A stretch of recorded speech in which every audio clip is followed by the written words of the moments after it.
This episode of Horror Movie Talk is brought to you by The Company.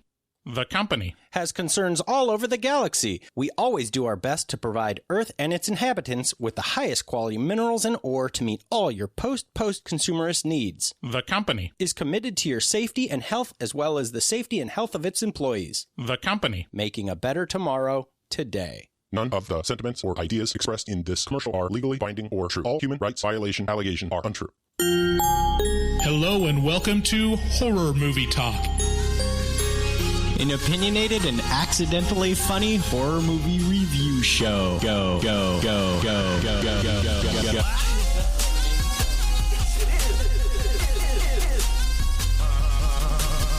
I just had to stroll through the scraggly woods.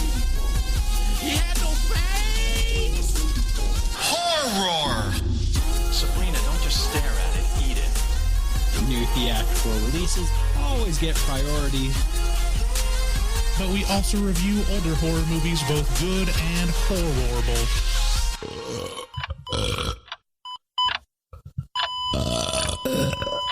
Wow, that didn't sound good. Yeah. Jesus. Yeah, put your fingers in there. What the fuck? The audience, they are so excited right now. Was that the audience? Yeah. Yeah. Yeah, put your fingers in there too. All right. Hello and welcome to Horror Movie Talk. I'm Professor David Day, the foremost expert in scare no-nos, and across the room from me sits... Bryce Hanson. And special guest, my good friend and returning guest of the show. You may remember him from such Horror Movie Talk episodes as American Psycho. Mark Bento, how are you? I'm doing well. How are you guys doing? Yay, hooray. Thanks We're for doing having me good. back. I wanted to have you on this episode because while we share a great love of American Psycho, we definitely differ on this movie today. At least I've had a few discussions with you about it. If I do recall. Does that seem accurate? I think yeah. Yeah. We've had I needed a for sure dissenting opinion. Okay, so you guys should check us out. Our website is horrormovietalk.com. From there, you'll find links to all of our social media. We post new episodes every single Wednesday, so make sure you subscribe and leave a rating on Apple Podcasts. That helps us out a whole bunch. Have you done that, Mark? I have, yes. Oh, okay, good, good. Otherwise, I told you, get out. We have a supremely great show for you guys today. Today, we will be talking about the 1979 classic, ultimate, maybe best movie ever made, ever, Alien. That's right. So we'll start out by giving a brief review and our score for the movie. We score on a scale of 1 to 10, 1 being a miserable dredge where it makes you angry that you had to watch it, 5 being an average film that hits all the expected marks, and 10 being so good that it transcends genre boundaries and should probably win an award, which I believe this one did. After we give our score, we'll get into spoilers and take a deeper dive into what we liked and hated about the film. And later in this episode, we will be playing the Rotten Tomatoes game, where I get to formally pit Bryce against Mark in a battle to the bloody death. Cum-drenched death. Jesus. When did the cum come in? You got me. But immediately. It made its way in there pretty quick, let me say. But early in the show, I have a surprise as well. So you guys should stick around following the scores, because we're going to have the HMT 2-year award ceremony. Pew, pew, pew, pew, pew. So hot. So are we going to do... So it's a 2-year retrospective? So every year we're going to have a retrospective for every previous year? No, it's not a retrospective. Okay, sorry. Award ceremony. It's an award ceremony. Okay. Sorry. Jesus. I'm looking forward to it. I mean, you're part of Horror Movie Talk. How do you not know about this? I mean, what's the voting group for these awards? It's a good question.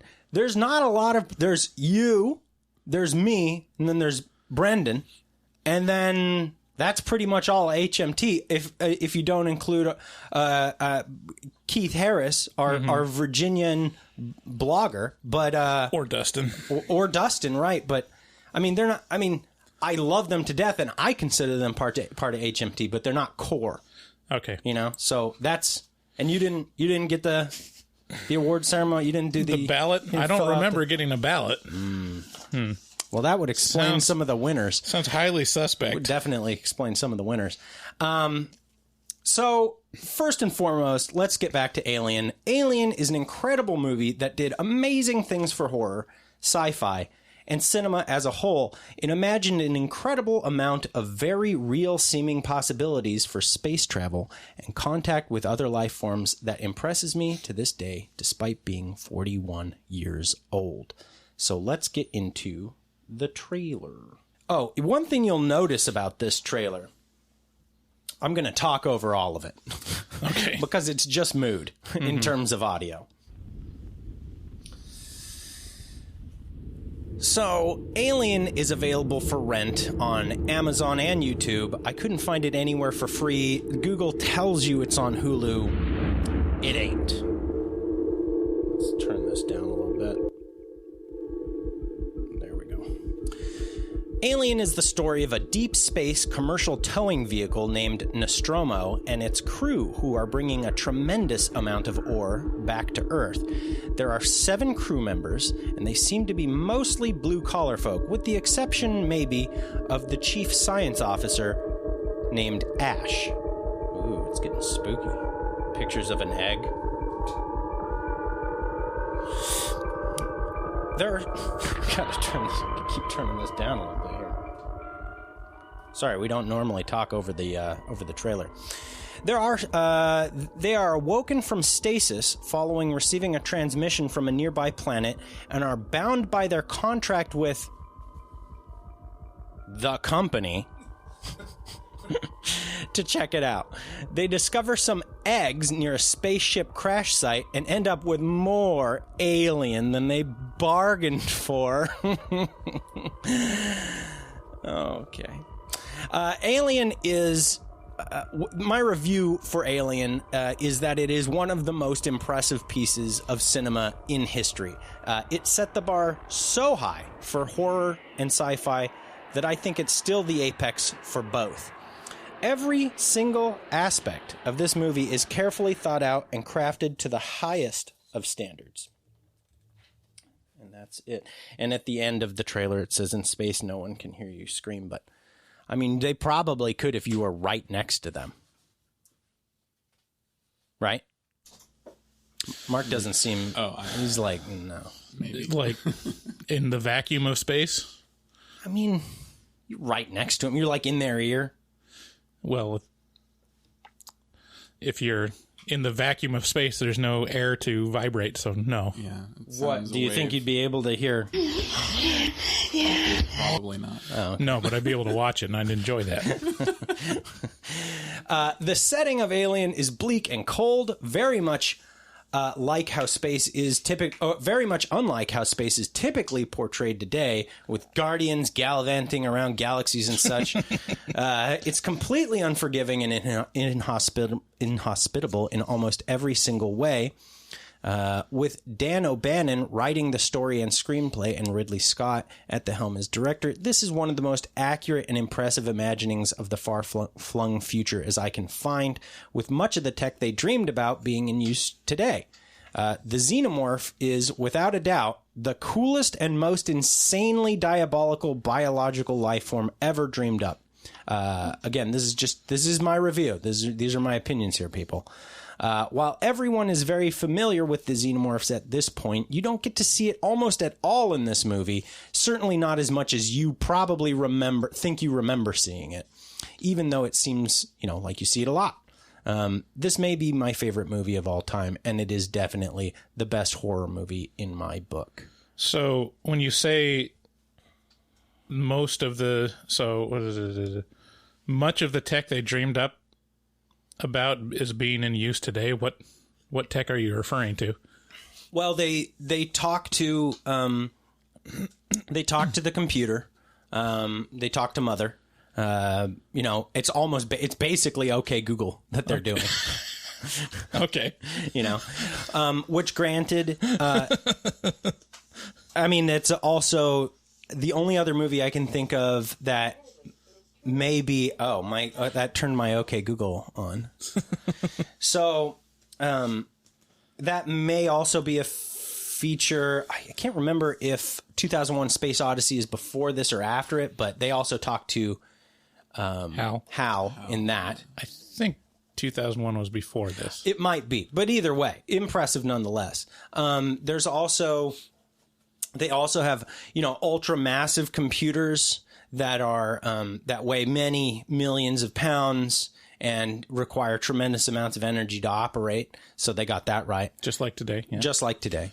And how computers require millions of buttons. Right. And lots and lots of analog switch toggles. Yeah. Lots of analog stuff. And unlabeled buttons that are just all completely identical in rows. I knew you were going to call me on this, and I immediately regret not writing down all the things. Because as I was watching the movie, I was like, oh, we have things like that. Oh, we have things like that. And being impressed, but I didn't write them down. Yeah. So, oh well. So what do you think about this movie, Bryce? I mean, yeah, it's a great movie of all time. Like I still have a problem like considering it the best horror movie. Okay. Like, and why? Just because it is not first and foremost a horror movie for me. It's first and foremost a sci-fi action adventure, but also horror. Because I mean, it's using the horror tropes for like the second half of the movie, because it's definitely a monster movie, and it's definitely like using the unseen and stuff like that. But it's not like I can't look at it as like, I can't say like this is just a horror movie or it works as just a horror movie. I mean, by those same standards, The Exorcist is not only a horror movie. The first half of the movie is just a bunch of talking, and there's a lot of setup, and it's not horror at all at the start. No, I mean out of the gate, it gets pretty into it. I mean, this does too. The opening scene is like pretty supernatural. Yeah, but in The Exorcist. But the opening scene in Alien is a totally empty, completely void of life spaceship, and then they land on a inhospitable planet, find creepy shit. Like, it's creepy the whole way through, is it not? I don't know. I don't feel like it's creepy the whole way through. It's like, I don't know, mysterious, or I don't know. It's obviously it works as a horror movie. I'm not saying it's not a horror movie. It's just doesn't. From in my mind, I'm not, when I think of the greatest horror movies of all time, I do not, for some reason, include sci-fi horror in it, just because it doesn't feel. So I mean, you could say, where do you stand on The Thing? That's a pure horror movie. It's just, it's almost the exact same movie. Isolated, alien, fucking a specific number of people that get whittled down. Yeah, but it's not on a spaceship. I mean, Earth is basically a giant spaceship. Okay. Point, set, match. So Poltergeist is a sci-fi horror because it takes place on spaceship Earth. Yes.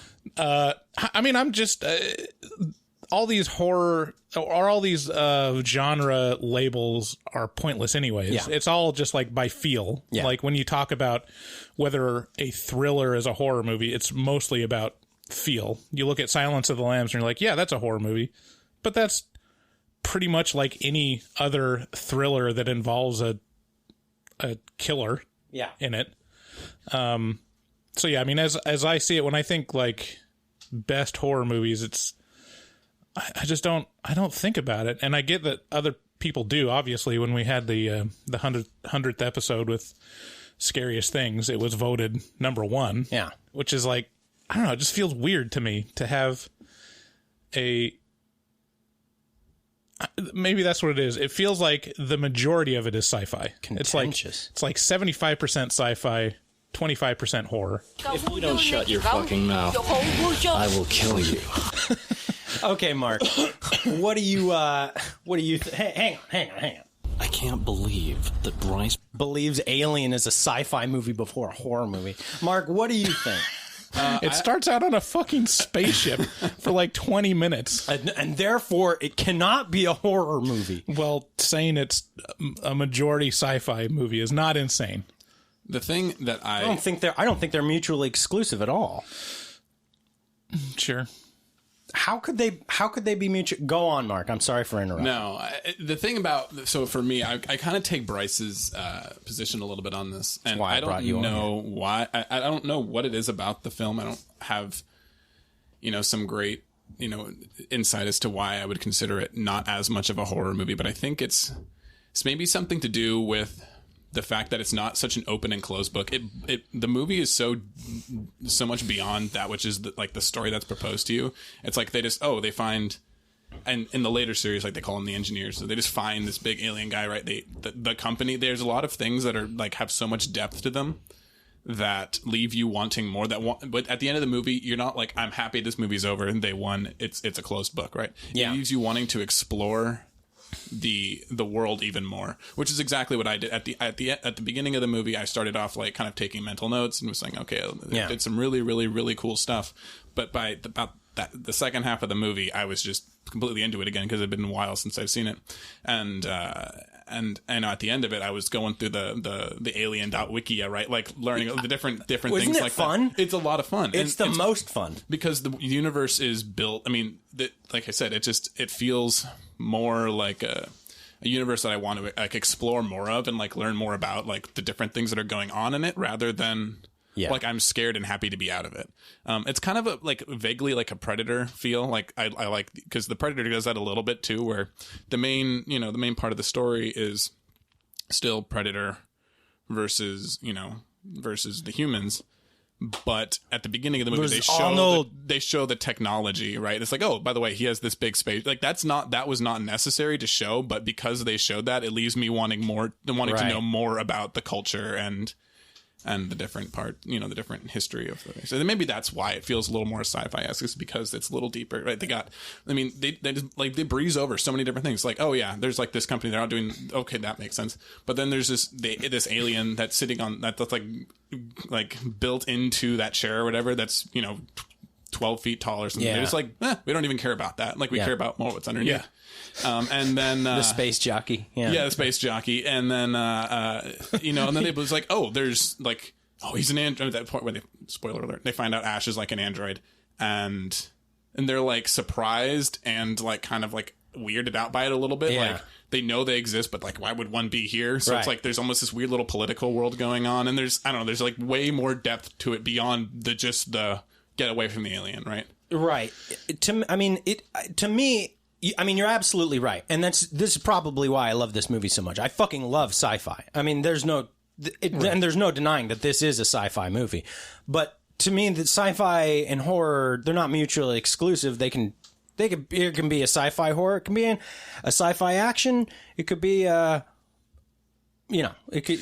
Yeah, I mean, I'm not saying that they're mutually exclusive, but I'm saying they're in my mind space. I would say this is a sci-fi movie, and it wouldn't enter my mind first to call it a horror movie. It'd be like, actually, it's also a horror movie. And be like, oh, okay, yeah, I get it. Your compliment was sufficient, Lewis.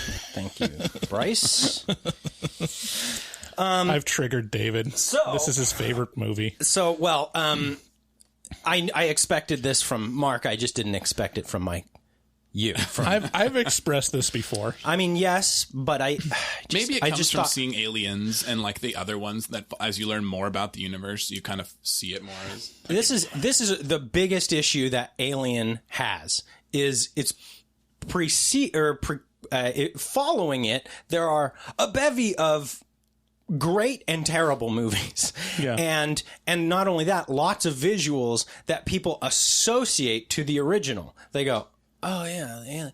But like every time I watch this, I go, oh, there's a lot less alien in this than and there's no shooting at the alien. There's no shooting at the alien. There's only one. Yeah. And so it carries it, I think, unfairly carries the baggage of a lot of its shittier successors or sequels. Oh, I don't know. I don't think people associate shit with the first Alien. No, but like they say, I mean, I think everyone knows that Alien and Aliens are fantastic. Yeah. And then the other sequels are a mixed bag, you know. Aliens is great. Maybe the best sequel ever made. The franchise has just the best directors. Yeah. Like it's like even the bad ones. Mm-hmm. So like Aliens 3 was directed by David Fincher. Yeah. Yeah. Yeah. It was like his first major motion picture. Yeah. And everyone hates it, but it's like that's fucking David Fincher. So last year, Dark Horse Comics released in comic form the unreleased original script for Alien 3. Yeah. And it's a much more compelling story than the one they told in the movie. Anyway. Is that the one they were all in that prison? Yes. Yeah, it's like a prison planet. Yeah. It was like a prison on a mining planet or something like that. So my score for this is obviously this is a 1. No, this followed is by a 0. 1 out of 1. This is an 11 out of 10. 11 out of 10. What do you guys think? Yeah, I mean it's Alien, so I'd be retarded to say it's anything but 10 out of 10. Yeah, it's a. So how retarded are you deciding on being today, Mark? No, it's easy 10 out of 10. Oh, is it really? I was blown away that it was 19. That was that old. As I was like, oh, this movie still looks amazing. Yeah, the real true heroes of the movie are the people that built those sets. Oh my god! So so good. It's unbelievable. Yeah, I mean there's so many different ones. The most important part of this movie is that it comes right after Star Wars. Yeah, pretty much. So it's like it was in production while Star Wars was being released. Yeah. So 2001 had the pristine gorgeousness. What's it called? Disinfected. Yeah, look clean. disinfected. Sterile environment that Kubrick brings. Right. And Star Wars is the fantasy element, and there's definitely the lived in element in Star Wars, which was pretty new, but this one is really lived in, industrial. Well, things also had purpose to them too. So I actually thought about this a little bit. Was the mining ship that they were on, what very much felt like a mining ship. It felt like being in the inside of an old cat bulldozer. Yes. It's just the seats were torn and things like that. I mean, you have in Star Wars they had that guy that the Han Solo guy drove around in the Millennium Falcon, and that's supposed to be the smuggling ship, and their smuggling ship only had 2 little floor panels to hide things underneath, and nothing else about that ship had anything to, except for the speed, had anything to do with. Well, actually, says the Mark, guy. You're talking to a man literally wearing a Star Wars shirt. So the forks on the front, what it does is those attach to a larger, freight container. Yeah, but you wouldn't smuggle with a freight container. Wasted space. Sure you would. Oh, okay, you would. Would you smuggle with a semi-truck? Oh, man, prices. Yes, people do it all the time. How dare you? Oh, well, I mean, the Millennium Falcon, it's lived in. It's definitely pretty similar to the Nostromo, but the world is very much more it's not fantasy. Yeah. It feels real. It feels I think here's our scale. I think I got it. Okay, so 2001: Space Odyssey. Around that ship, there are Purell dispensers. Yes. Generously placed throughout. In Star Wars, bar soap at all the at all the sinks, and then in Alien, you got that powder, the grease off powder. Yeah, it's just a pumice mixture to get the orange stuff. When you were growing up in any public school, did the men's room ever have soap in it? I think in high school they did. But I remember there just never being any soap in the soap dispenser in the men's room. Yeah. Like you'd be like, and there's nothing. You're like, all right, well, I guess they don't care about hygiene for me. Wouldn't fly today, let me tell you. Okay, so And they also didn't have stall doors for some reason. Yeah, not or in maybe the I just locker went. room. Maybe I went to the most ghetto schools, but like You went to Skyview. well, not Skyview. Skyview was nice. It was like a mall, but like Columbia River or Jason Lee was no doors on the stalls. No, and no no powder soap in the dispenser. Yeah, Ridgefield didn't have doors. So Like, what so are they worried about little kids shooting up crack or something? Like, why wouldn't they have doors on it? It's in the insane. gym? I mean, it probably would impede someone. Let's say you tripped and fell and cracked your head. Well, you don't want to like have to jimmy open So, for example, the only places where the doors weren't on the stalls in my school was in the gym bathrooms, right? So, and what are gym bathroom floors? Fucking tile, wet tile. So it would make sense that. I mean, I slipped around on there, playing grab ass with the guys, real heterosexual stuff. Jerking off each other, doing reach around. Yeah, all kinds of good fun. So we got 10s from the whole room, or Mark, did you? No, yeah, easy 10. Okay. So without any further ado, let's skip to the Horror Movie Talk 2-year anniversary award ceremony. It has been, Bryce, can you believe it's been 2 years of Horror Movie Talk? I cannot. It feels like we just started a couple months ago. Doesn't it kind of?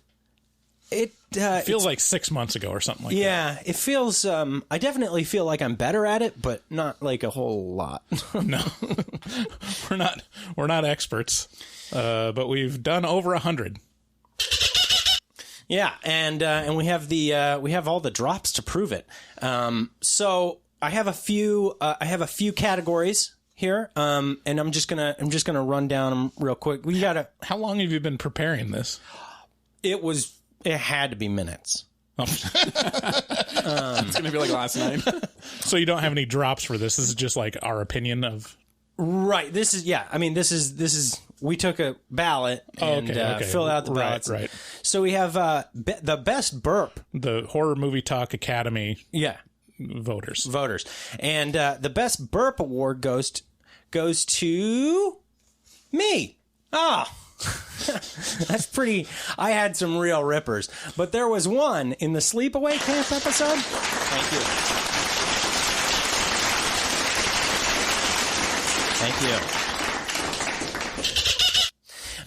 Thank you very much. Yeah, I appreciate it. Also, next up, we got the Best Fart Award.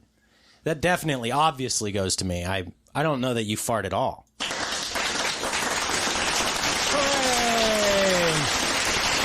Speech. It wasn't easy. It required lots and lots of intestinal unfortitude. Mm-hmm. Bad intestinal stuff. We also have Best Sexual Performance on set, which definitely was. I've taken my shirt off multiple times, which is much more sexual than what you've been bringing to the table. Although it was close. You almost edged me out. Just from my raw sexual energy. Let's just go down this list here. Let's finish the rest of this thing up. We got Best Listener. That's also me. I listen pretty well.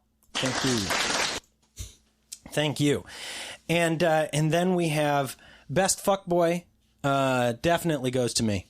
For sure. Thank you. The audience is getting less enthusiastic as time goes on. And now, finally, we have the Horror Movie Talk Best Co-Host Award. I'm holding right now. I'm holding an award that is made of gold and is engraved with blood red lettering that says Horror Movie Talk Best Co-Host Award. I'm very excited to see who this goes to today. Hang on. And so, the Horror Movie Talk Best Co-Host Award for 2020 goes to... How'd this happen? I won all the... This goes to you, buddy. Oh.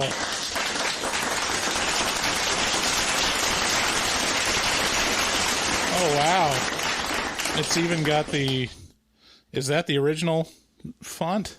If it's not, it's the closest I could find. Yeah, I don't think that's the original font. You somehow edged out the best co-host award. Wow. I won all those categories, but you come away with the trophy, man. Damn. I'm very Here. Let's take a. So is it host and co-host, or is let's it take a co-host picture and for Instagram. Yeah, I gotta. Well, do you know how to do the Instagram thing? Yeah. I love it. Horror movie talk best co-host. Best award. co-host Wow, well, award. I mean, better luck next year, Dave. Yeah, you're gonna have to put that on your desk, and and then we'll maybe next year I'll be able to get that one from you. So with that, I mean, I really did campaign for it pretty hard. You know? I mean, well, I put out ads in Variety. It just went to the better man. Well, I mean, it's kind of a rigged game. I mean, I wasn't going to say anything. I mean, I'm just being humble. As the audience, how do you feel about this? They love it. You've been part of the listening audience for Horror Movie Talk since almost the beginning, Mark. I can't believe it's been 2 years. Yeah. That's incredible. Yeah, you guys have put. I didn't even know there was 100 horror movies. You didn't know there was 100? They were gonna run out a long time ago. He's picking a really really tight market. Not a lot of those podcasts. No, yeah, it's been a lot of fun being along for the ride. Does Bryce deserve that, or should it have gone? Bryce who's better is what we're asking. Well, is it host and co-host, or is it co-host and co-host? It's a co-host and co-host. Co-host and co-host. So who is better? Right. Well, you're sitting in Bryce's house. I'm sitting in Bryce's house. Yeah, he's bigger than me. He could probably murder you. I'm gonna have to go with Bryce. Yeah, I would too. That's Bruce. Excuse me. Safe bet. It's Bryce.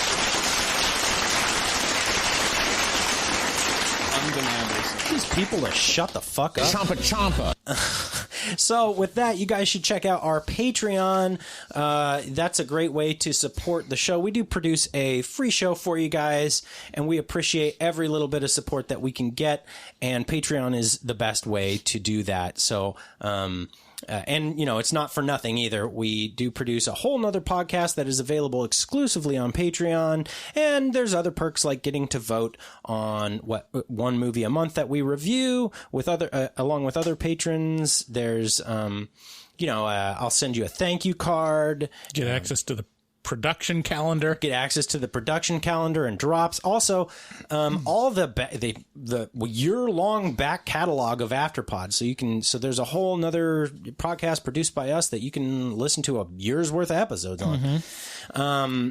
Also, you can support the show by buying or renting any product on Amazon if you click through the green button in the head of our website. That's horrormovietalk.com. There's also a link to our Patreon up there as well. If you would like to get access to a bunch of not free, but streaming horror, you can head over to shudder.com. That's SHUDDER.com and enter HMT at checkout, and that will get you 30 free days of streaming.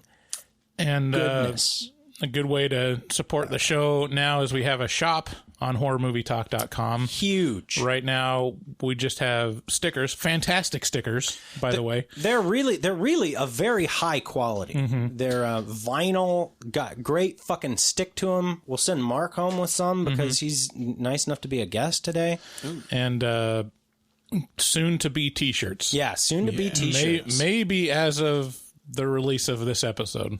Wow. We'll see. I hope so. I'm getting some quotes from some different places.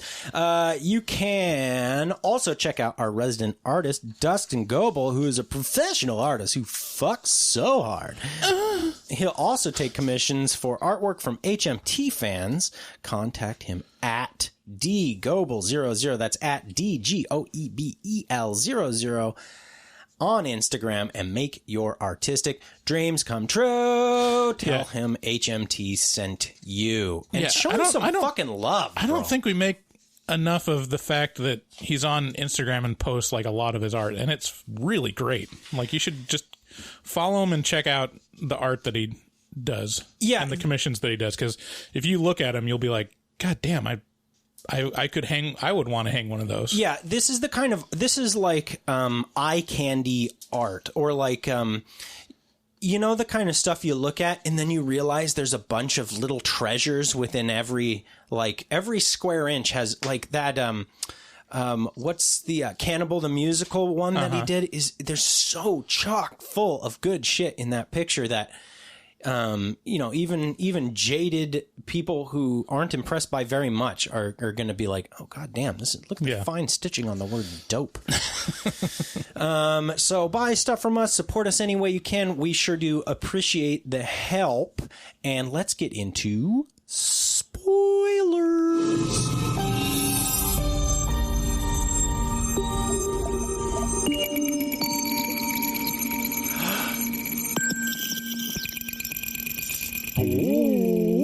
Spoilers. Guys ready?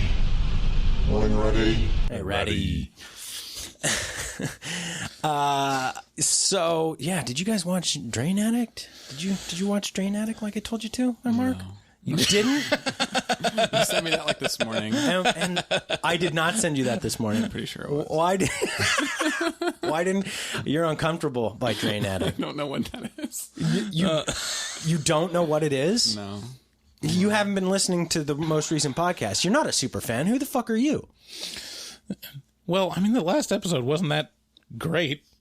You told me to watch the last episode, and it was like, out of all of them, it was pretty thick. It's pretty tame.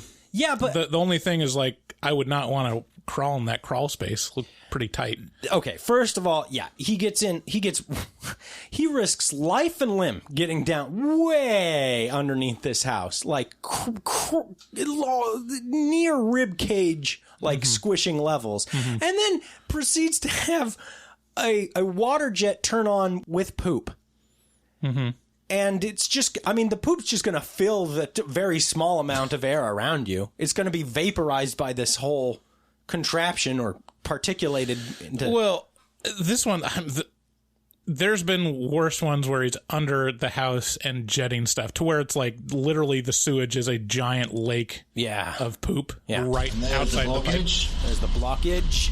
This one, like, it was a pretty hollow tube. Like, it was far down the line where the clog was, and it wasn't even that bad once he cleared it. But he's quite a showman. He is a showman. Because then, following that, he's got his pressure washer, and he just kindly pressure... Now, this is a whole nother variety of scratching an itch, right? That pressure washer porn, where it's like, ew, look at this gross concrete. And then it just proceeds to... And he draws little pictures in it, and goes around in a circle. What a fucking showman. Ollie, we need you on the show. I'll do anything to get you over. Are we going to talk about Alien? Yeah. Alien.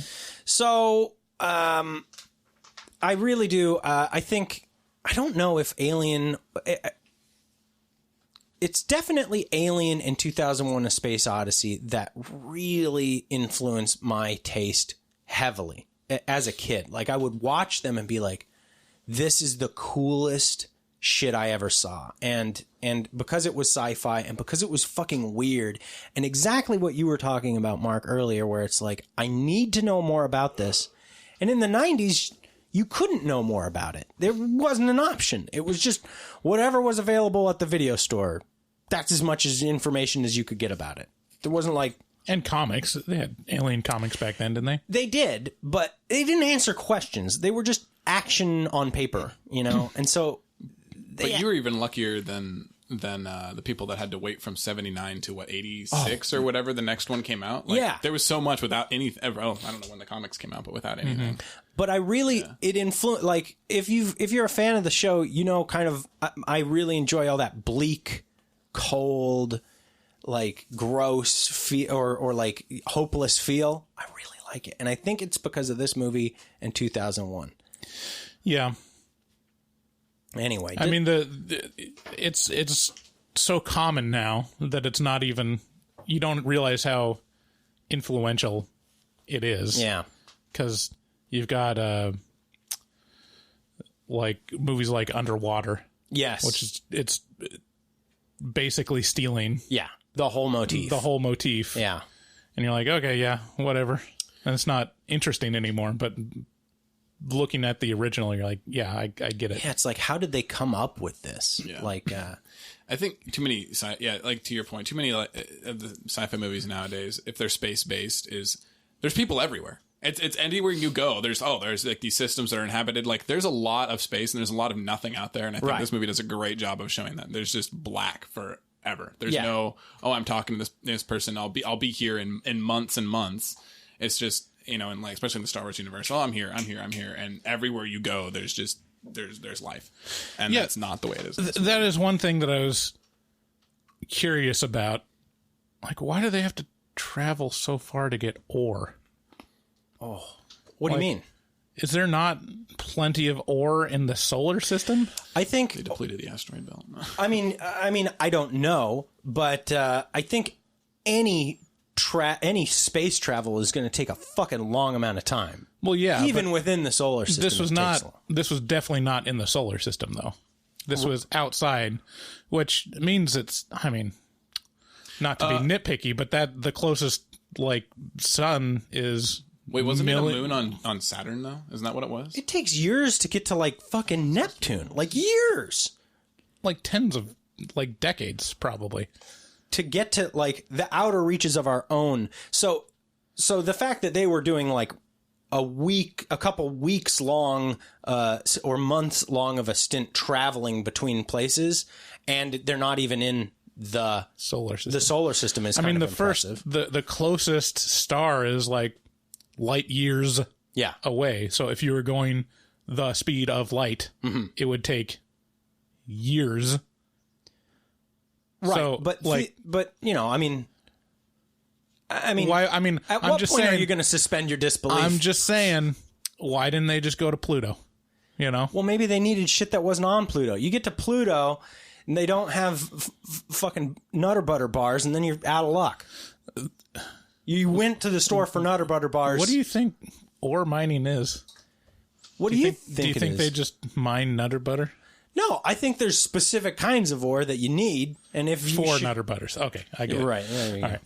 Anyways, I'm just saying. And it starts off immediately with the intro, with that lettering coming in, like with each line of alien like showing up in the intro.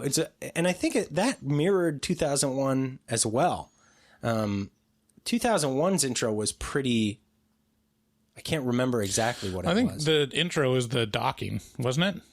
Oh well, no, it was like the ape stuff throwing up the bone, and then it transitions into the space station. Yeah. Yeah, I mean I think that the Alien trailer is one of the most iconic trailers ever. Yeah, and that's the perfect example of don't show anything. Right. Yeah.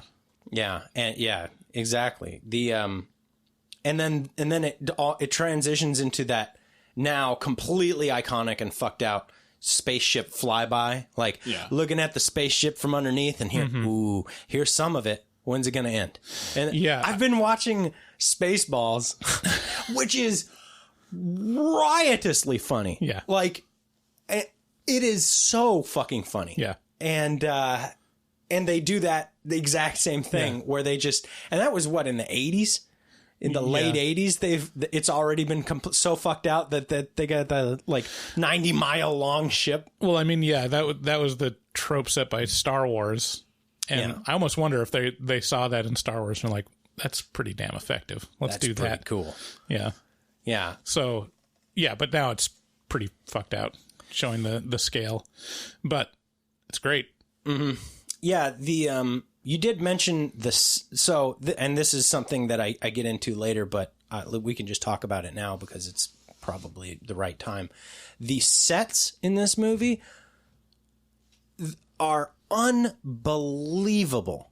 There's so much detail, and it's all miniatures for the most part. Like so the spaceship is obviously a miniature. Can you think of other sets on there? There was just the hallways. I mean, they had the shuttle, the hallways, the spaceship. They had the planet. The planet with the crash site. The different places in the alien spaceship, right? So they had all those to build. There's probably a lot of matte paintings and stuff in the alien spaceship. Probably a lot of just background painting, backdrop paintings. Yeah. I don't know. They look pretty. It's really effective if it is. Yeah, they looked really glistening, like goopy. Yeah.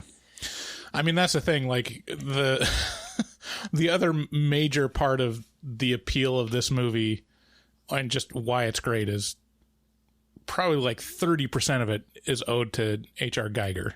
Oh, yeah. His art, because that's like, I mean, this is his baby touchstone. Yeah. The design in this movie. Yeah. If you're not familiar with H.R. Geiger, he's a very sci-fi based artist that just creates hell monsters for you to look at and be like, Jesus Christ, what's in this guy's mind? But yeah, he was behind the art direction of this whole movie and the xenomorphs in general. And I think he would imagine the life cycles of all these things. Yeah, I think it's what's interesting when you think about it is that they probably had a script before H.R. Geiger was involved at all. And then he creates these amazing visuals for him, and the script does not match the visuals because it's like they walk into this room with the jockey, the giant alien, like basically at a giant gun or whatever it looks like. And they're just like, huh, okay. And then they walk on. You're like, what the how would you not just like be fucking amazed at that and be like, Jesus Christ, it's a fucking 12-foot tall alien. And then there's in the script, it's probably just like they come across a dead alien. And part of the impressive thing about all these sets is the scale that it sets.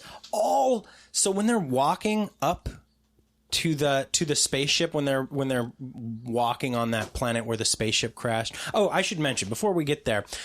So they were awoken, but why? They don't know. They know that they're not where they're supposed to be. They were all in kind of like some sort of stasis sleep chamber. Yeah, they expected to wake up right before landing on Earth, and they're only about halfway there. Yeah, and so the answer is Mother, also known as the ship's computer, like Hal. Yeah, intercepted a transmission of unknown origin, and they were awoken to check it out. Like, so why were they? But they don't know. They don't know why. And then the science officer Ash says, actually, it's pretty important. I know, we'll get there, Mark. It's pretty important that that you go down and check it out, because if you don't check it out, there's a little bit of a clause in all of your contracts that states you forfeit all of your shares of the profit of this the hauling rig if there is a transmission received and you don't check it out. It is in your contract. So that kind of explains why they go down to this planet. They go down to the planet, and as they're approaching the planet, I had a moment where I was like, oh, that's a Joy Division album cover. Yeah. Because their relief map of the terrain, their terrain map, looks just like that fucking, epic Joy Division cover of all the sound waves. Anyway, They land. There's a hull breach. It's going to take at least 24 hours to fix it. And in the meantime, they go to check out this alien spaceship, and they find inside a bunch of eggs. Why the fuck would you go and touch those things? What in your fucking head would make you go, well, I don't know. Here's some eggs just sitting here. Let's poke them. You're protected by a spacesuit, first of all, and it's not like babies are usually that harmful. Also, it's like really old. Like, you don't know how new that was supposed to be, I think. Because like one guy was fossilized. They said fossilized into the thing. So it's like, well, how old? Like, there's no way these things are It's obviously alive, though, because it's, like, moving around and stuff. Although when he showed the flashlight, the car screws him out. Like, yeah, as soon as you see the insides moving, I'll be like, I'm fucking out. I am out. You want to know why? Because the year is way past 1979, and I've seen the movie Alien. Yeah, exactly.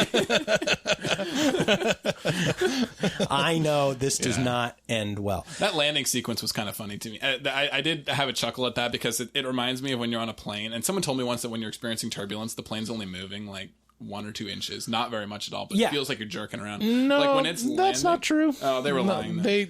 They can move like tens of feet. What I'm referring to, that little jostling is just I think that's inches because I know what you're talking about. But the ship, when it's like slightly landing, it's like, all right, we're coming down.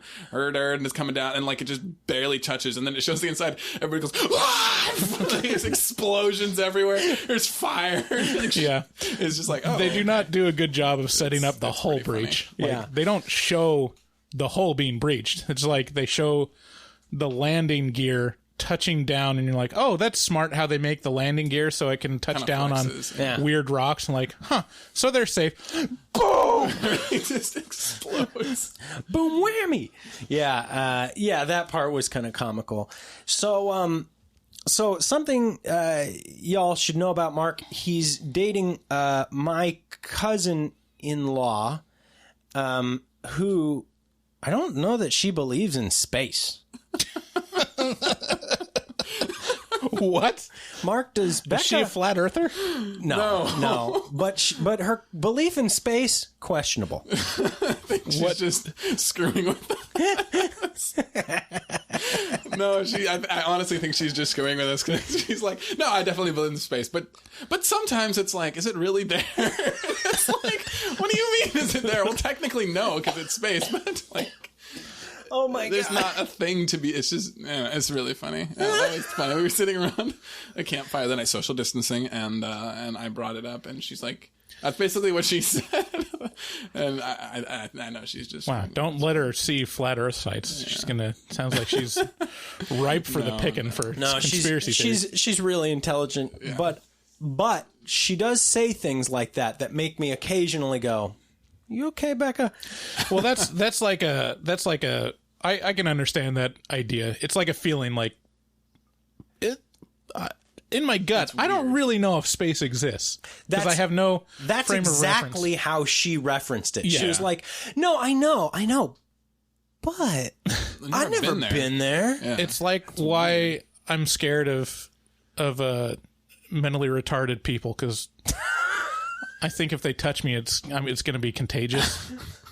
I can't believe. Like I know Bryce prefers Van Patten's. What? I know it's not, but in my gut, I'm like, I don't want any of it to rub off. Listen, I cannot understand you.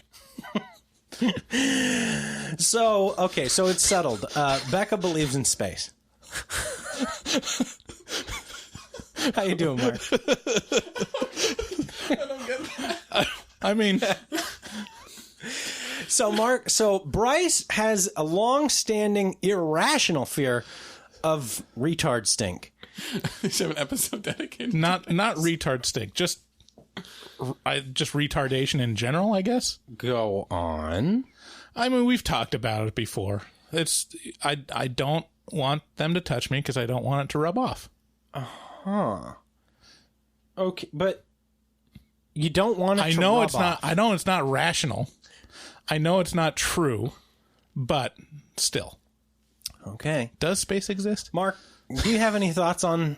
I used to be scared of avalanches. I used to be very scared. I thought that was going to be something I had to worry a lot about. I would go up to Mount Hood here in Oregon, and I would not talk much above like my voice now because I was afraid an avalanche was going to come down and kill me. I thought quicksand would be a much bigger player in my life. I spent a lot of time practicing for when my floor turned into lava. Quicksand I thought was going to be everywhere. Like I was like, at some point I'm going to get someplace and there's going to be fucking quicksand all over this bitch. Cartoons and movies just told you that in any given point you can get caught in quicksand. Yeah, it's just well, now you're dead. I used to be very prepared for tornadoes too. Tornadoes here in the Pacific Northwest. Yeah. I'll have you know there's been at least one. At least one, yeah.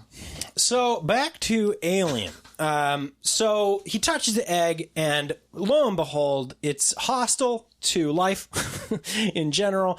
A diabolical little, like, spider deal jumps out of the egg, immediately latches onto his head, and it's got this long fucking tail that wraps around his neck. Well, yeah, I mean, that's the thing. It jumps at him, and it cuts away, but internally you're like, he's wearing a space helmet. It's like he's not in that much danger. Like, maybe it cracked a space helmet or whatever. Right. But the next time you see him, it's like got a hole in the space helmet. It's worked its way in. Got acid, burned or whatever. Yeah. And then they take off the space helmet and it's completely enveloped his face. Yeah. Like almost hugging his face. Yeah. Like you know what? That monster, that part of the monster, you never feel comfortable with. At least I never feel comfortable with that. No matter how many times I see any of the movies, the xenomorph is like, okay, yeah, it's a big monster, but that little guy is just like, yeah, it's rough. And the portrayal of the face huggers in Aliens, in the second one, is where it's running all over that lab. It's like, oh yeah. And it's it really taps into, well, the design, the creature design, every aspect of the creature design in this movie is fucking phenomenal. Yeah. Just to that point, the running thing, where it definitely does not look like it belongs on Earth based on how it's running. It's not used to, or like evolved to run on like the flat, smooth surfaces. Yeah. Like it's like sliding and stuff around, because it's just really weird to watch. Yes. Yeah. But it's a brilliant little contraption, because theoretically everything has a mouth, and this thing has a little ovipositor in it, and it facilitates breathing, right? It makes sure that you stay alive, because it's like a tarantula wasp. It lands on you, puts its shit inside you, and then it's like, hey, keep on doing you, boo, because you got to feed the little baby inside. My baby inside you. Mm-hmm. So anyway, it's and then it has such incredible defenses, right? You try and cut it off, it's got acid blood, like sulfuric acid for blood, right. and it's so strong that it works its way through multiple levels of this spaceship. Yeah, and it's perfect. I like that they're running down the levels and they have no plan. Yeah, it's just, let's look at it. Let's watch how long it takes. It's like, why don't we, grab a towel? He has a towel. That's literally what he was carrying. Just grab like a casserole dish or something, like something glass to maybe hold it. Yeah, Pyrex or something. Yeah.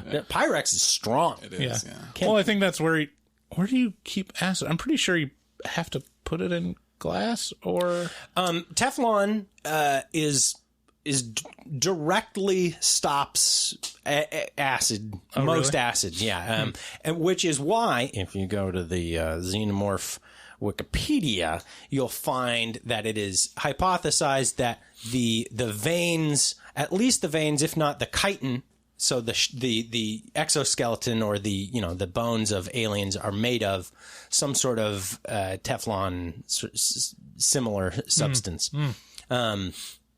which also explains why these things are able to withstand like such extremes. Like a lot of times they're in several movies they're in the void of space and able to turn around. Right. Can't make that noise like Mark can. That's pretty good. That's all Bryce. Yeah. So yeah, I should have been a Foley artist. Perfect monster, and then it's a fully realized life cycle, right? So you got the queen that lays the eggs that come out as the face huggers. The face huggers implant a little guy or gal inside of your guy or gal, and then they pop out, chest bursting out, and then they become aliens, molt, and then they molt several times. You find a molt in this movie, and as you learn further down the series, specifically in Prometheus, they were designed or bioengineered by the space jockeys to be a bioweapon. Yeah, it's not super clear. Nothing is really super clear in Prometheus. It's not super clear, but I mean, it stands to reason pretty pretty easily, right? These are things that are designed to take over planets that have life on them. Right. It's some kind of super weapon. Yes. But it's, yeah. Yeah. Yeah. Yeah. Yeah. Yeah. Yeah. And so we've already kind of gone over this setting. Brilliant set design. I love it. And they think of they have a lot of good ideas in this movie, like no shooting. They stick by the no shooting. I fucking hate it when you're watching a sci-fi movie and they're in a spaceship and they're shooting fucking bullets everywhere, and it's like, you can't do that. You're gonna breach the hull. If you make a hole, yeah. Yeah. So they stick to flamethrowers in this one. Yeah. So. Yeah. Well, let's see what else. So at this point, the doctor won't let them. Not the doctor. The science officer Ash won't let them get rid of it. He's like strangely attached to this thing. Yeah. So that is definitely a horror trope of the person playing by the rules that would have solved all their problems. Yeah. So Sigourney Weaver is like, we got to obey quarantine. They bring on the guy, I can't remember his name. Who gets the face hugger? Oh, I cannot remember his name. Anyways, anyway. Yeah, so he's laying in the airlock with the other two that went out with the captain and one of the guys. Tom Skerritt is asking to get back in, and Sigourney Weaver says, "No, we can't. Like we have quarantine. There's a protocol for this." Yeah, and they're like, "Get us the fuck in. He's gonna die." She's like, no, sorry. And then the science officer is like, boop, opens the door. She's like, hey, what the fuck? What about the quarantine? I mean, out of anyone, the science officer would be the one that would be on board with quarantine. Right. Because they'd be like, yeah, it's a complete unknown. Right.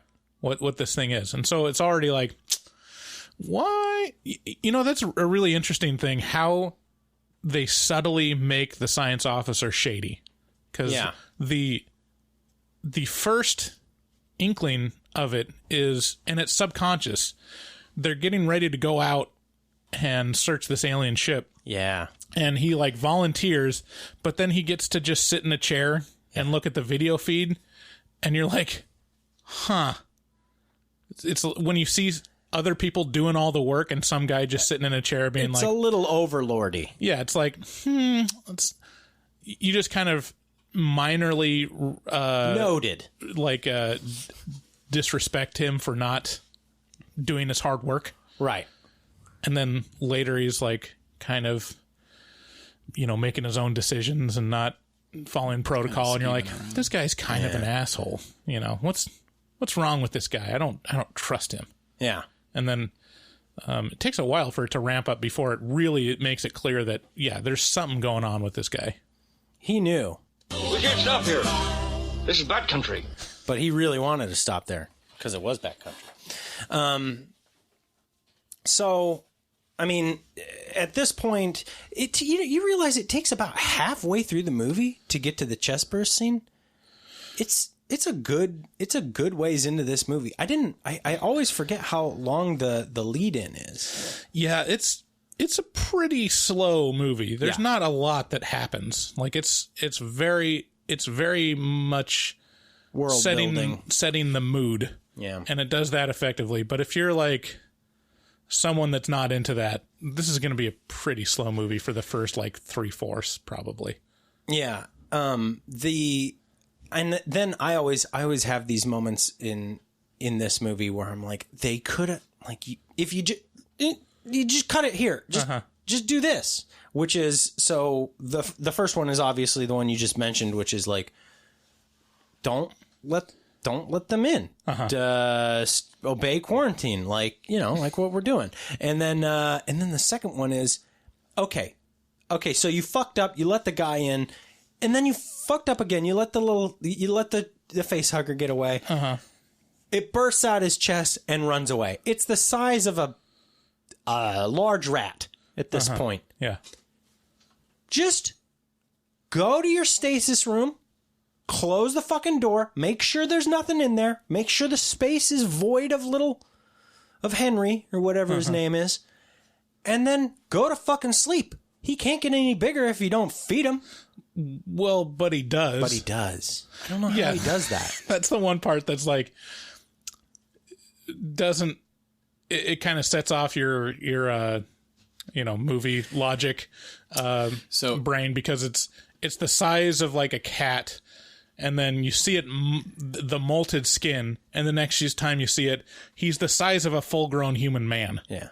You're like, well, I mean, not just calories, Well, they had but to like get it moving. What like material is it using? Is it just like chewing on metal or something? Yeah, that's the theory. So they're, at least as far as the wiki was, like, the little face hugger guys can spit acid, which is how it got through the helmet. Right. So they said that was one thing, and then it can use the theorized that it could use the acid to melt and then consume metal, or anything that can convert directly into body mass. Would have been nice to see some kind of example directly into body mass. And that feels very much like a retcon thing.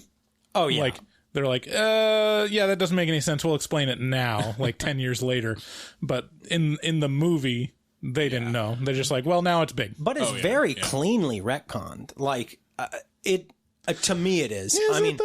I mean, as someone who follows retcons pretty closely in the comic world, yeah, it's pretty fucking clean. But do you know any animal that can increase its size by like 50-fold within hours? You're proving my point. You're exactly proving my point. No, of course I don't know any animal, but I don't know any fucking aliens that were bioengineered to be weapons either. Okay. God. I'm gonna have to. I don't know how I don't know how you got that award. The easier retcon would be that when the hull breach happened, another alien crawled in, and that they never actually find the little alien. Okay, Mr. Star Wars shirt guy. The better retcon would be going back and changing the movie to make a bunch more sense. All right, let's move on. Okay.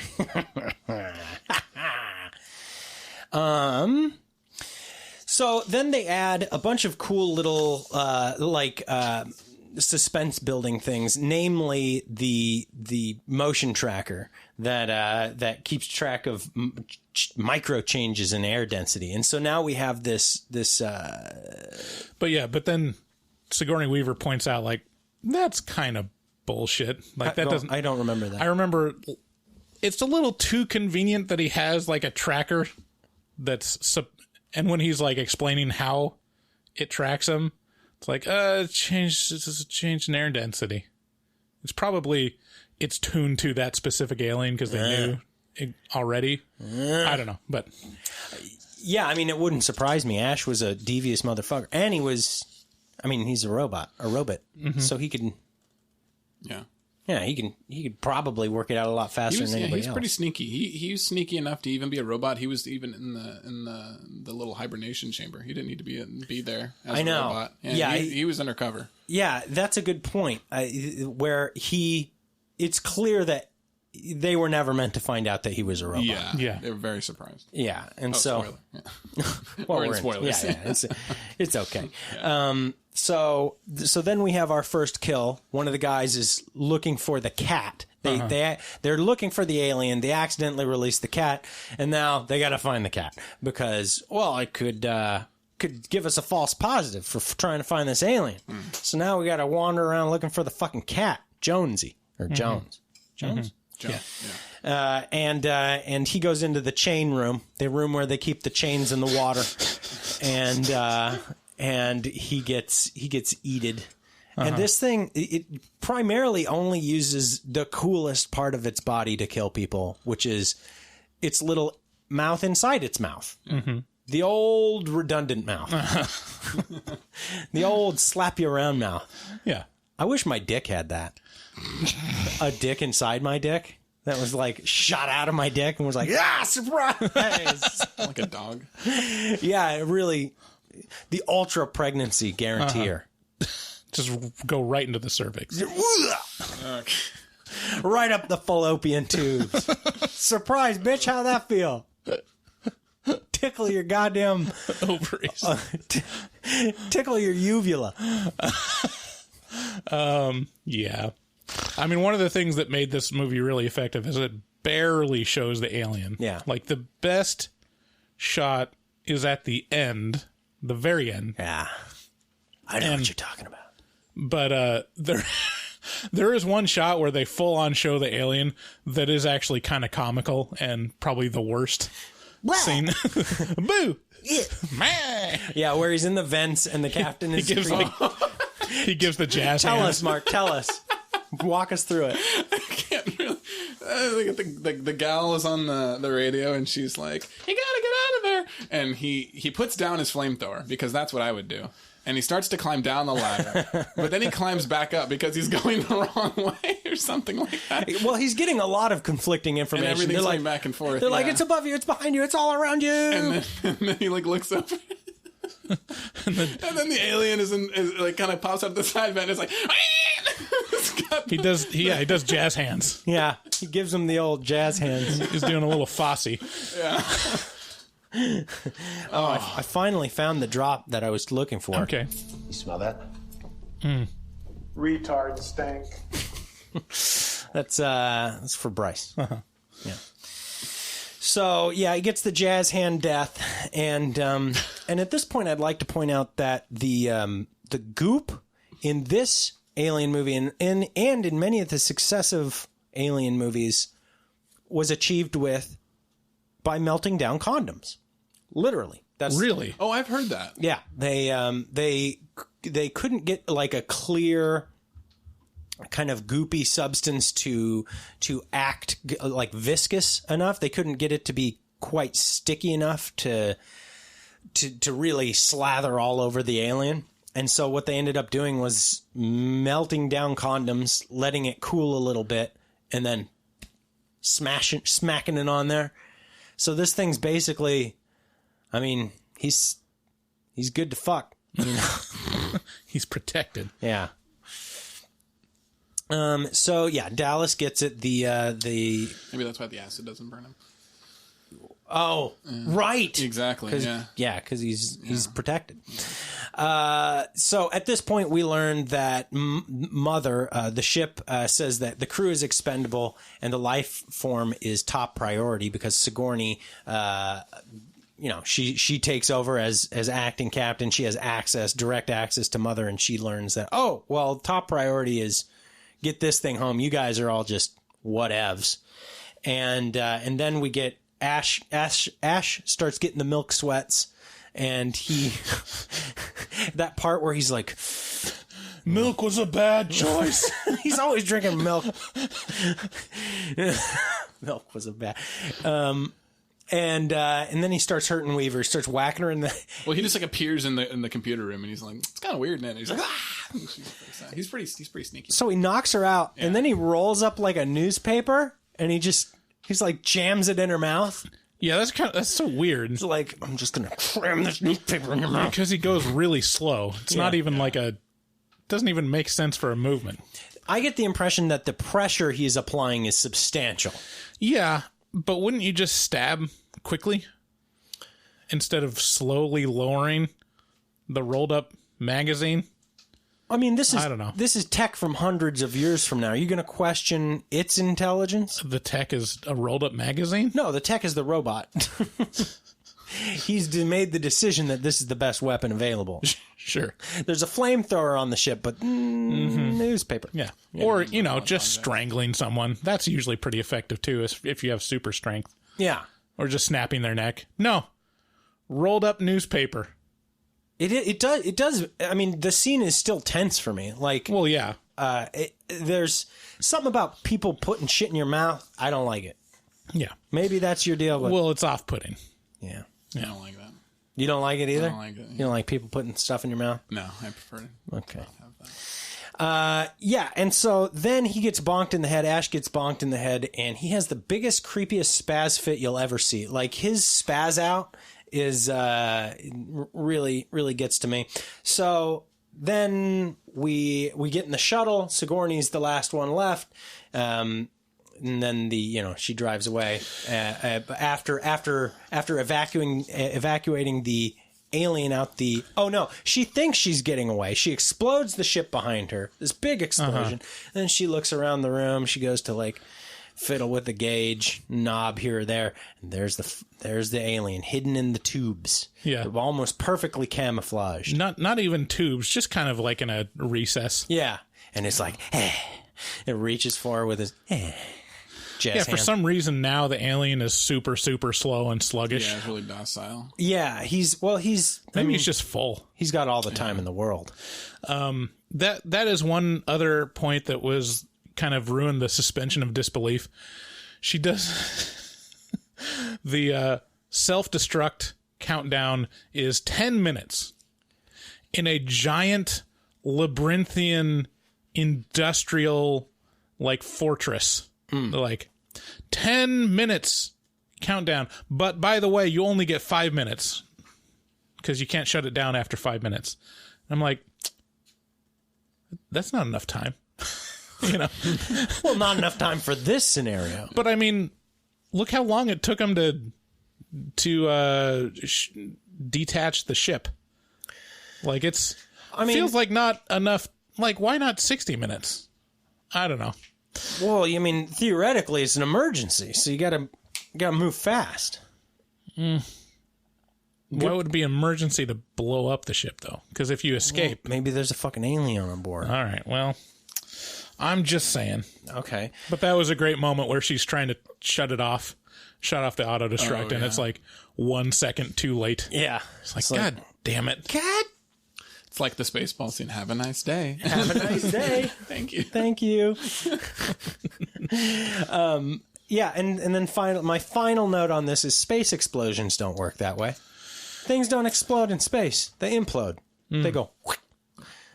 Yeah, you get a little pop, and then it all collapses on itself. So these big, massive, ultra-huge... with lots of explosion going outward. The vacuum of space. Yeah, that's a good point. Yeah, that's all of Star Wars. Big fire explosion. You can't have fire in space. It doesn't work that way. It needs air. Yeah. That is the most unbelievable part about Star Wars. Right. Yeah, definitely. So final recommendations. Who would like this movie? Don't all answer at once. Anyone? Anyone. Yeah, I have written, if you don't have a massive boner during your viewing of Alien, I just don't want to know you. This is a classic that trumps most classics and should be seen by everyone within the sound of my voice and beyond. Yeah. I'm actually like kind of... I feel like reviewing it this way almost does it a disservice because there's so much. I'm like, oh, there's things I thought you were going to talk about that you didn't. Well, bring and them it's up, like, by all means. Oh, I just... there. I mean, just... the camera work and stuff as far as some of the hallway scenes and the music throughout, especially like early on, it's not like, I mean, it's not, the Predator, like music where it's not, it's just kind of slow and, it's just it's all metered out and carefully planned. Yeah. And with a lot of care given to every aspect of the filming. Yeah, the sets. I mean, a lot of it is to really show off the set work. It's because everything is very intentional about the sets. This is mining ship first and foremost. Yeah. And and things are constructed to be that way. You see that there's not really anybody on the ship. There's a few. There's the 7 crew members. Yeah, I really dig the opening scene where there's nobody on board. Yeah. And there's people on board, but you don't get to see them. It seems like a completely deserted, completely cold, desolate ship it's just drifting through space. Yeah. And I love how that feel is mirrored in, I mean, even in the bad ones. But it's not overdone in a way that it's cold and desolate. Yeah, but it's not like scary. Like I could walk down one of those hallways and not feel like I constantly need to be checking every corner. Right. It would just be like, I just want to go back to sleep. Like that's basically how I it would feel walking through it. Cause it's not made, I mean, the sets don't feel particularly spooky at the top. So it's not trying too hard. It's just, this is the ship. Yeah. And this is what this is kind of how it would feel to be on the ship. I have a question for you. Yeah. So the composer is Jerry Goldsmith, he's a great composer, and he doesn't have a lot of gimmicks, but you might recognize him from, I'm pretty sure he did the theme for The Next Generation. Oh, damn. And he did a lot of the just a ton of movies. Did Total Recall. Oh, wow. Did Rambo 3. Just a ton of movies. But he's a helicopter. He's like a big recognizable name. He's unappreciated for how good he is.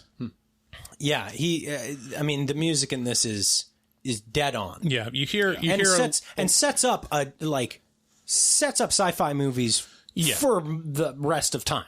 Yeah, I mean, John Williams deservedly gets the lion's share of attention, but then there's like, what's his name?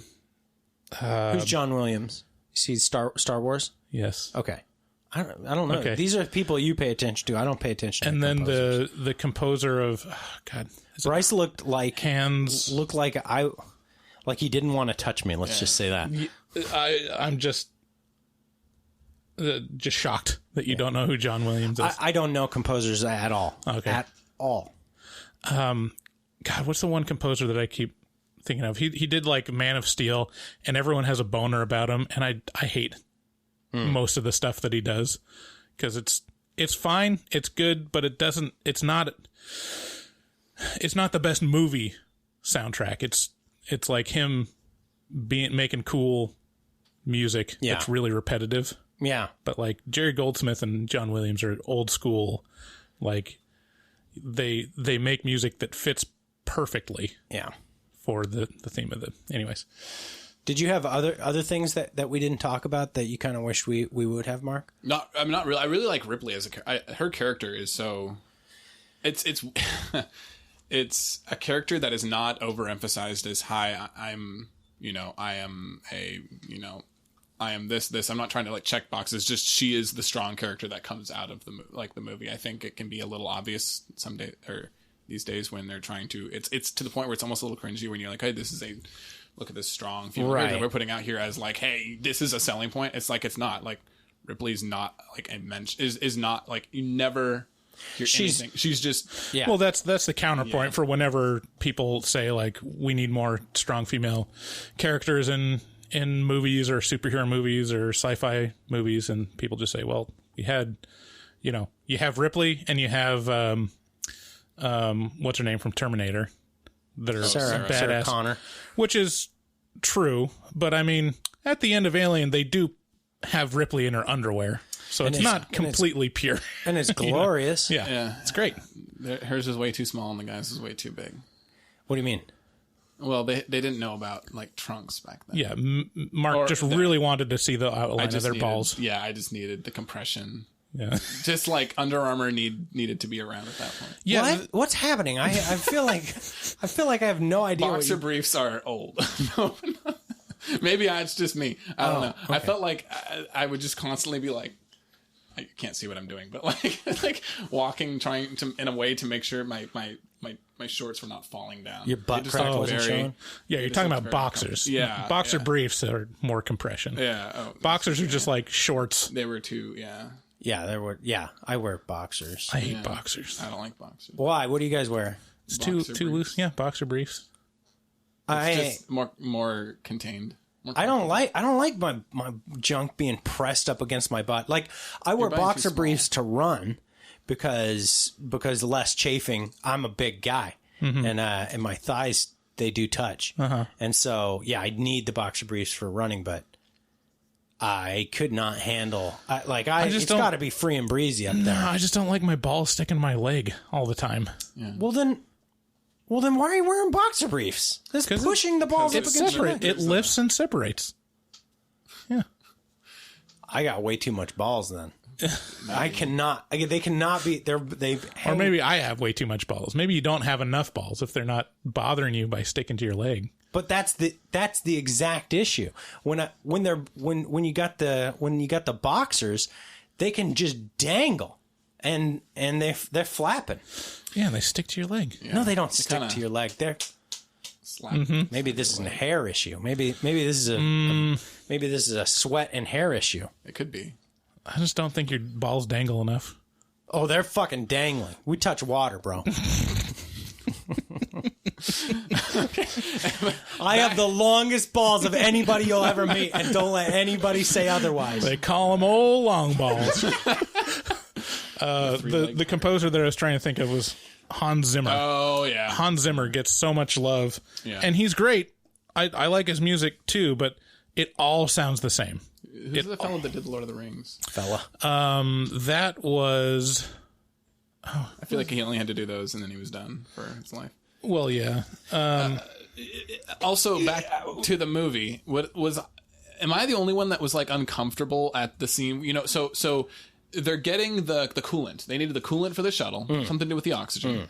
And the alien takes them out, right? Because the alien shows up. The guy's like, "I'm gonna hit you with a flamethrower," but his coworker is standing there, and he's like, "Get out of the way!" And she's like, "I can't," and even though she could, and then he just like runs out. I'm like, "Ah!" And then he gets killed.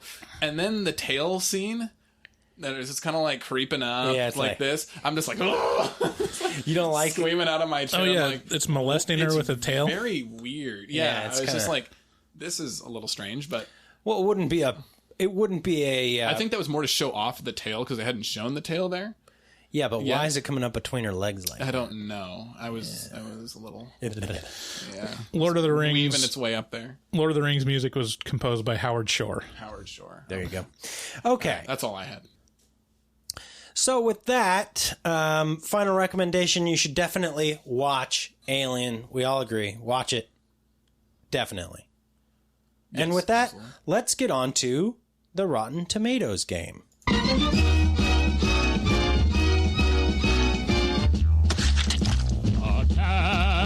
Rotten Tomatoes. Rotten Tomatoes game is a game where I pit Mark against Bryce, and I give them 2 movies to ponder, and they have to determine which one has the higher Rotten Tomatoes score.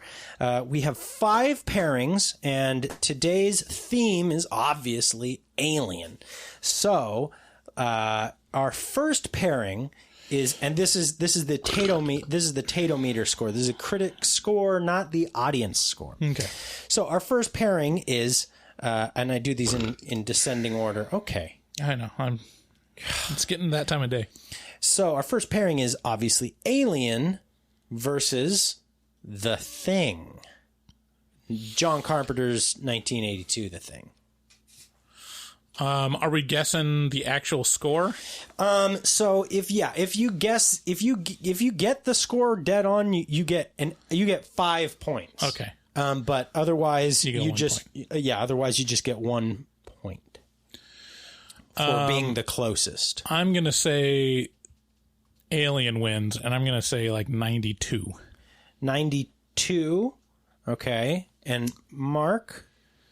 First of all, I'm going to be terrible in this game, but I'm also going to say Alien wins, but I was going to go a little higher with like 93 or 94. A little higher. Yeah, just a little higher. This is like, he's playing the Price is Right game. Yeah. Yeah. $1. Well, you're both right, and neither of you guessed the score, so you both get a point. What was the actual score? 88. Yeah, so it's Alien is super fresh at 98%. 98, okay. And The Thing is fresh at 84%. Yeah.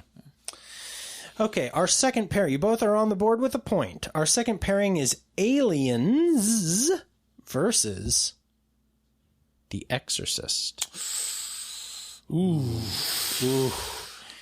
Ooh, boy. You got, boy, what's his face? Who did?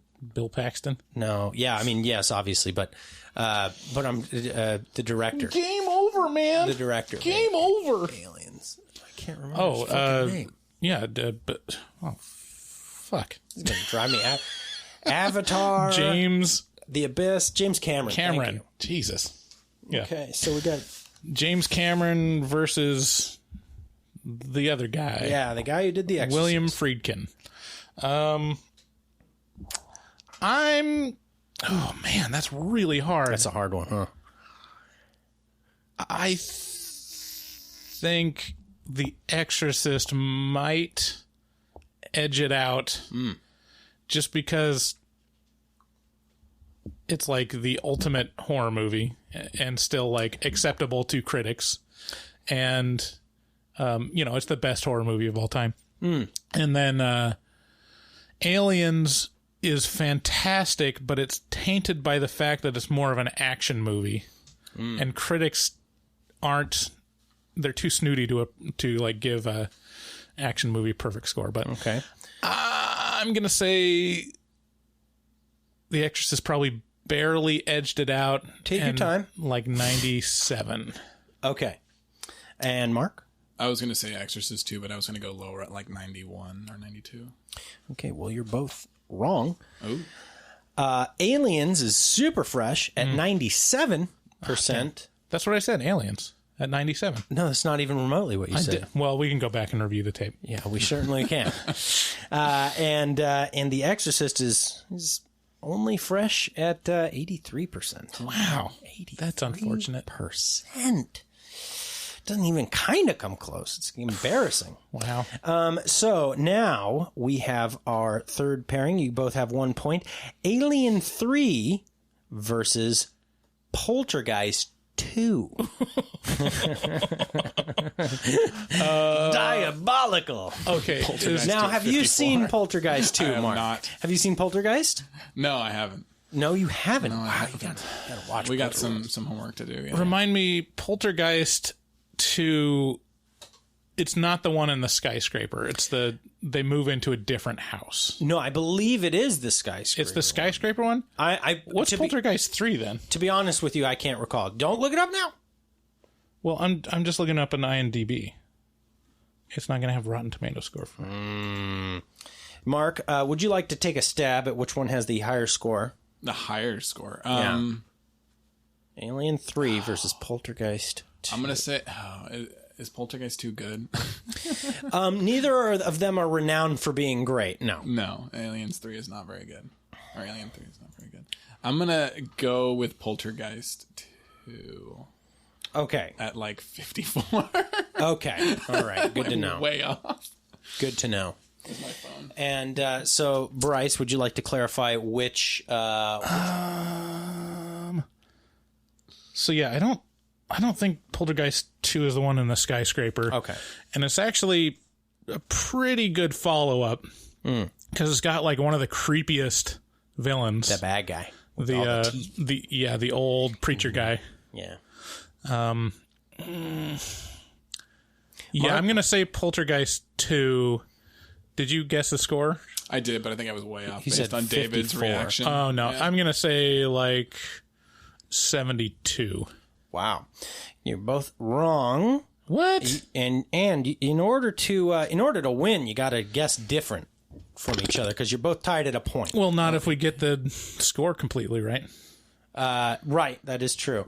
But no, you're both wrong. It is Alien 3 at a 44%. Wow. Versus Poltergeist 2 at a 37. Wow. 37%. Okay. Yeah, it wasn't that great. In retrospect, it's not.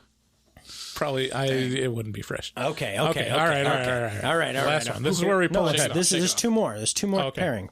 Okay, so we have Alien Resurrection, the fourth one, 1997. Alien Resurrection versus Paranormal Activity 4. So they got Alien 4 versus Paranormal Activity 4. Paranormal Activity 4 is the Christmas one, right? No, that's the Ghost Dimension. Oh, which one's 4 then? 4 has a little girl in it, I believe. Yeah, Ghost Dimension has a little girl in it. Well, I mean, this isn't Ghost Dimension. This is Paranormal Activity 4. Well, what happens in Aliens 4? has a little girl in it. I know 1 and 2. 3 is the one in the 80s, right? Yeah. And then 4... Modern times, little girl. It's not Ghost Dimension, I promise. It's like a little blonde girl. Okay. Just because they're similar doesn't mean they're the same.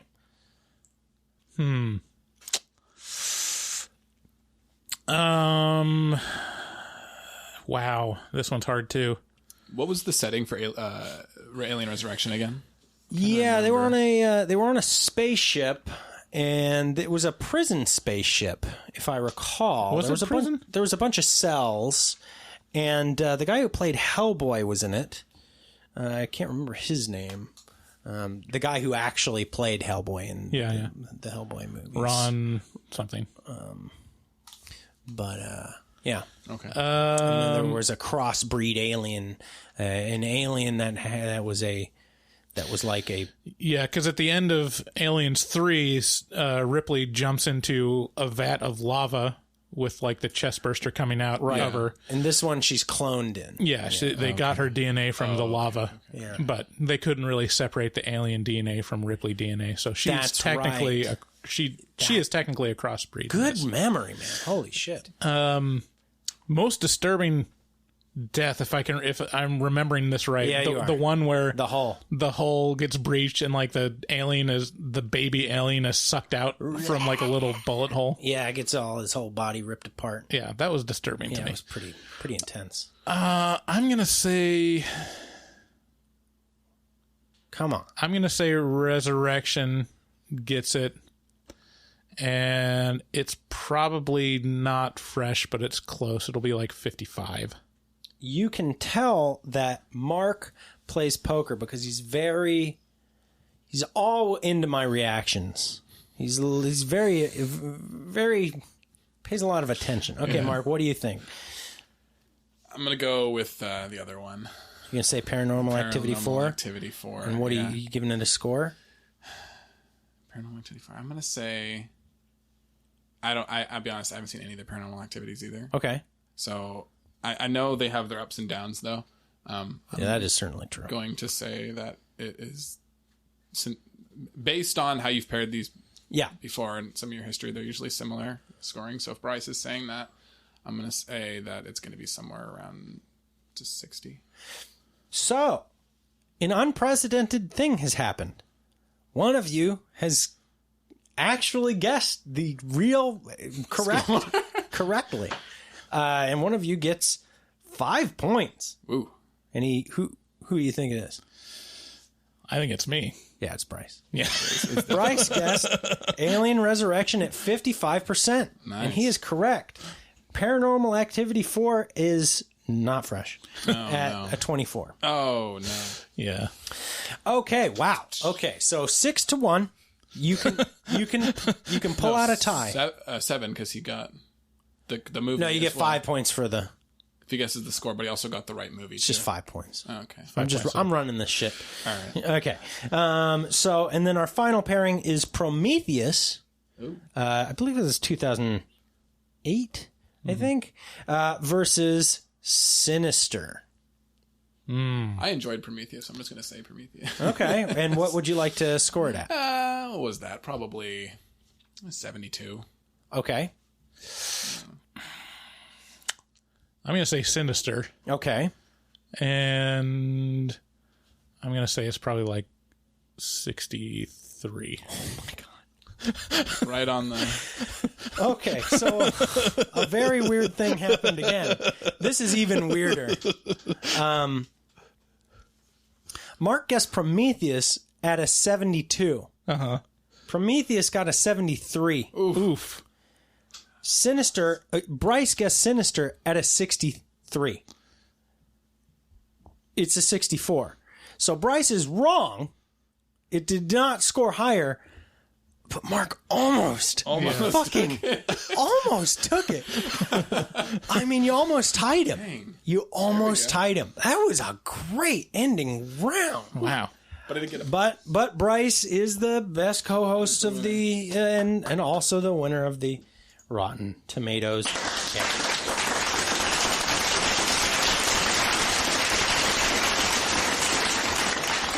It was an accident. It was an accident. Thank you, everybody. Thank you, Mark, for being here. Will you stay to record an afterpod with us? Absolutely, yeah. Okay, cool. So if you'd like to stick around to hear that afterpod, make sure to sign up on our Patreon, and you'll get at I believe the $5 a month level, and that gets you access to all of our back episodes of the afterpod. Thank you for listening. Make sure to share this episode with a friend. It's one of the only ways that we grow. If you'd like to support the show, as I said, you can head on over to our Patreon at patreon.com/horrormovietalk. Also, if you'd like to support us, you can click through the link at the top of our website, horrormovietalk.com, and click through the Amazon link at the top of that page anytime you need to buy something from Amazon, and a little piece of that will go to us. Not so little that it's not worth doing. It's pretty substantial chunk of change that comes to us. Also, of course, make sure to check out Shudder, the online horror movie streaming platform. You can get the app on your Fire Stick or your PlayStation or your Xbox or whatever you have, and you can stream a whole bunch of fucking super cool horror movies, including Hellraiser, which we reviewed earlier this month, or maybe it was... No, I think it was this month. Good morning, Julia. Good morning, Julia from Hellraiser. And then, of course, make sure to check out Dustin Goebel, our resident artist who fucks hard, at DGOEBEL00 on Instagram. That's DGoebel00 on Instagram. Check him out. Make sure he makes all your artistic dreams come true by telling him HMT sent you. And we love you very much. We'll see you next week. Bye-bye. Bye.